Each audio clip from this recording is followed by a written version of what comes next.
Welcome to St. Peter's in Hove. I'm Father Alexander, and this is our 206th step in our walking tour through the Bible. And I'm going to look at the rest of chapter 3 and chapter 4 of the book of Proverbs.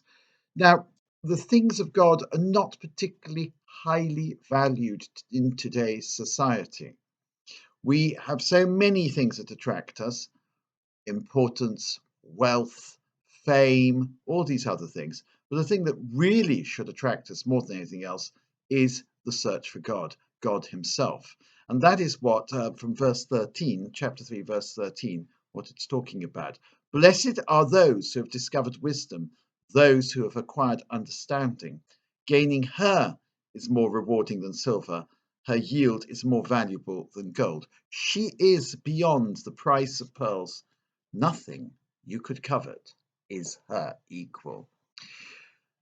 What the writer here is saying is, in fact, something that is shared by most cultures. If you go back to that wonderful story about the judgment of Paris, Paris, the shepherd boy living on Mount Ida, who's really the son of King Priam, of course, is offered three things: to be victorious in all his battles, to have wisdom above all other people, or to have the most beautiful woman on the planet. And of course, which should he choose? Wisdom. Because if you're really wise, you'll win all your battles anyway, and I'm sure all the girls will come flocking. But of course, which does he choose? Well, he's a man and he's stupid, which is why he should choose wisdom, by the way. And he chooses to have the most beautiful woman on the planet. Of course, beauty is in the eye of the beholder, it's all subjective. And we know what happens next. He steals Helen of Sparta, makes a Helen of Troy, and the Trojan War comes along and everything is lost. So, this is the importance of wisdom. Wisdom is about making the right judgment, recognizing things for their true worth. Now, if you've got wisdom, all else will follow. That is why gaining her is more rewarding than silver. Her yield is more valuable than gold. She is beyond the price of pearls. Now, she is a tree of life, it says in verse 17, for those who hold her fast. Those who cling to her have happy lives. So wisdom is the sine qua non, the necessary precondition for happiness, moral judgment, right moral judgment. You consider it. All our sins, if we look back on our sins of the past, not on the sins of the future, look back. Let's hope there are no sins in the future, but let's look back to the sins of the past. They all seemed, the major ones, all seemed like a good idea at the time, didn't they? We thought, this is the right thing to do, and it turned out that it wasn't the right thing to do. It was a disaster. We thought this is the right thing to do because we fooled ourselves into thinking it was the right thing to do. We wanted to do it, and we told ourselves that we were following prudential judgment. In fact, we were following our own lusts, whatever those lusts led us to. We were stupid, we were foolish, and we were self-deceptive. The wise man is the one who sees things for what they are. Now, I don't need to tell you, do I, that in today's world, the idea of self-delusion is widespread. People delude themselves into believing what they want to believe when there is no objective proof that what they are saying is true. Just because you say it, and you say it very loudly and insistently, does not make it true. It's really important. We have to do the reality check. We have to do, and the ultimate reality against which we check all our ideas is our conscience, the voice of God within us. That's very important. Then the writer goes on to talk about what wisdom is, another sort of thing. Now, verse 13, he says, no, not verse 13, verse 19, he says, in wisdom, the Lord laid the earth's foundations. In understanding, he spread out the heavens. Through his knowledge, the depths were cleft open and the clouds distilled the dew. In other words, the wisdom of God was the blueprint by which the world was created. So when we are wise, we participate in the wisdom of God and we understand the way the world is. Now, this is quite a revolutionary thing. Now, in fact, there's a clue in what we've just read when he talks about the tree of life. What tree of life is this? Well, there was a tree of life, if you remember, right at the beginning of the Bible in the book of Genesis. And whoever wrote that story about Adam and Eve in the garden clearly read Proverbs or vice versa. The Proverbs literature is closely connected to the story of Adam and Eve. The story of Adam and Eve is part of the wisdom tradition as well. Now, what is he saying? He's saying that that God made the world in wisdom. Most people, even today, but certainly back in the day, thought the universe was inexplicable, the universe was hostile, and the universe was um, arbitrary. So things like, and they had obviously a huge amount of evidence for this view, things like tsunamis and earthquakes and volcanic eruptions proved that the world was indifferent to the people on it, proved that the world was unpredictable, arbitrary, and therefore opaque, shall we say, could not be understood. Whereas the wisdom literature, the Jews, and indeed us Christians, we believe the world is understandable, the world is not opaque, and the world is made by the all-wise God. And if we can participate in the wisdom of God, if we can understand God's wisdom, we can understand the world. Therefore, we're not frightened of the world. Naturally, we should always be cautious when we're walking along cliff edges and things like that.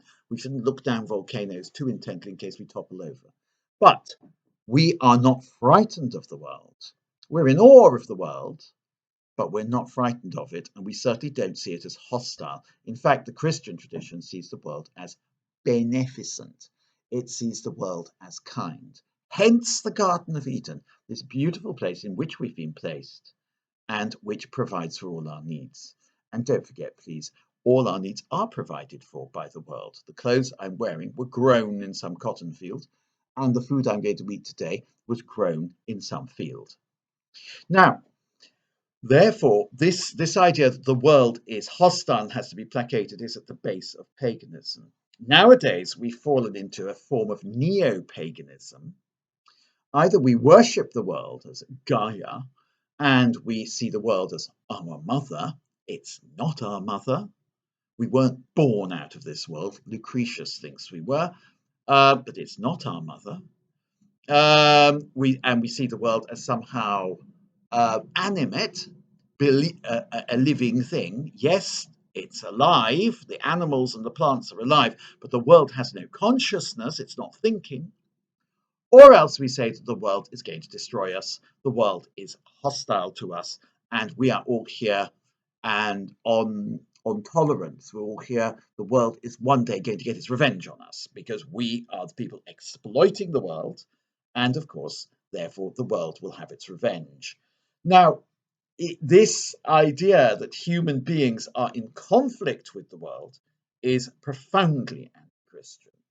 Human beings are cooperating with the world because the world is the fruit of God's wisdom. Human beings participate in God's wisdom. Human beings understand the world, and human beings can harness natural powers, and human beings can profit by being in the world, which is not to the detriment of the world. Think back to the dawn of civilization when human beings were able to measure the rise and fall of the Nile. I think science and philosophy started with Thales predicting the first eclipse, but it also practical science starts with the Nilometer, the measurement of the Nile, the development of the calendar, the prediction of when the Nile would rise and fall, and the subsequent exploitation of this for agricultural purposes, and therefore the ability to sustain a large population by the banks of the Nile, thanks to the fertility brought by the Nile silt. So you see, human beings understood nature and human beings profited by their understanding. And as a result, human beings did not go hungry and human beings built a great civilization, which Egypt was, after all. So if you hold to these things, you will do well, is what the author is telling us here. And then he talks about the duty of charity. Verse 27, refuse no kindness to those who have a right to it, if it is in your power to perform it. Don't say to somebody who comes ask for help, go away, come back later. Help the people who you can help. Don't envy the man of violence. Don't and don't envy those who are wicked. So it's an exhortation as well to the good life. Because if you're going to be wise, you're going to participate in the riches of the world, which you're going to understand, and you can help those who are less fortunate than yourself. Chapter 4 is interesting. It's an exhortation to keep at the study to wisdom. I don't know if you've ever seen that wonderful film series on Netflix called Shtisel, which in certain parts deals with people who work in, who study in yeshivot in Israel. A yeshiva is a rabbinical school where you study the Torah day and night. Now, the Torah for our Jewish brethren is the highest form of wisdom, the law of God, the first 5 books of the Bible. Therefore, if the Torah is the highest form of wisdom, it follows, does it not, that we must study it day and night. We must study it as much as we possibly can. Now, if we are going to study the Torah day and night, it means that we mustn't go to sleep. So do you remember in Stichel, you might not have seen it, but do see it if you can. There's some poor boy who sits there with his bare feet in iced water, try and keep him awake so he can study the Torah again and again and again. We Catholics revere the Torah, make no mistake about that. God gave the law on Mount Sinai. He gave a law that shall not pass away, wisdom that shall last from age to age. Who, in cloud and majesty and awe, on Sinai's height did give the law. We do not denigrate the law, we revere it. But along with the law, we, like the Jews themselves, we revere the tradition of the elders. We revere the tradition of the church. So don't let anybody tell you the law is not important. Don't let anybody tell you the tradition of the church is not important. It's terribly important. Don't say you have to sit there with your feet in iced water to study the tradition of the church. You certainly have to live it out. All the very best. Bye.